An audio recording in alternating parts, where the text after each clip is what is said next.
Dimanche matin, un de nos U-2 a pris ses clichés. Les soviétiques installent des missiles balistiques à moyenne portée à Cuba.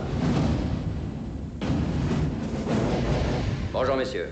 Bonjour, monsieur le président. Nos villes, allant du sud-est jusqu'au nord en comprenant Washington, D.C., sont à portée de ces missiles et dans l'éventualité de leur lancement, elles ne disposeraient que de 5 minutes d'alerte. Et pendant ces 5 minutes, ils pourraient tuer 80 millions d'Américains.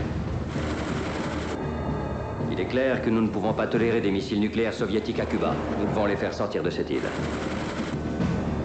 Les soviétiques ne comprennent qu'un seul langage, l'action. Ils ne respectent qu'un seul mot, la force.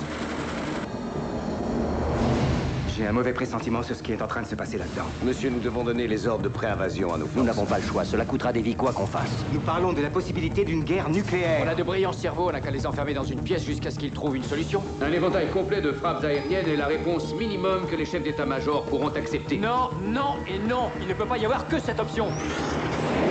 Vous êtes dans un bien vilain pétrin, monsieur le président. Au cas où vous ne l'auriez pas remarqué, vous y êtes avec moi. C'est foutu que Kennedy vont réussir à détruire ce pays si nous ne faisons pas immédiatement quelque chose. Des tas de choses vont mal aujourd'hui. Et ça rend tout le monde nerveux.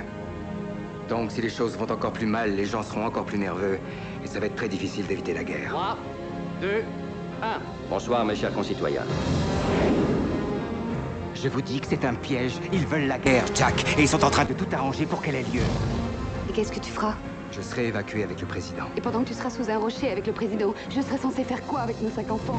Parfois, il n'y a qu'un seul choix raisonnable. Et vous devriez remercier Dieu qu'il soit aussi clair. Cessez le feu tout de suite! Il m'a menti en me regardant dans les yeux. Kenny, nous avons besoin que vous leur parliez. Personne ne nous montrera l'un contre l'autre. Et personne ne pourra jamais, jamais se mettre entre nous. Pendant une seconde, j'ai souhaité que quelqu'un d'autre soit président. Vous êtes sérieux? J'ai dit pendant une seconde. Les premières frappes aériennes débutent dans 28 heures.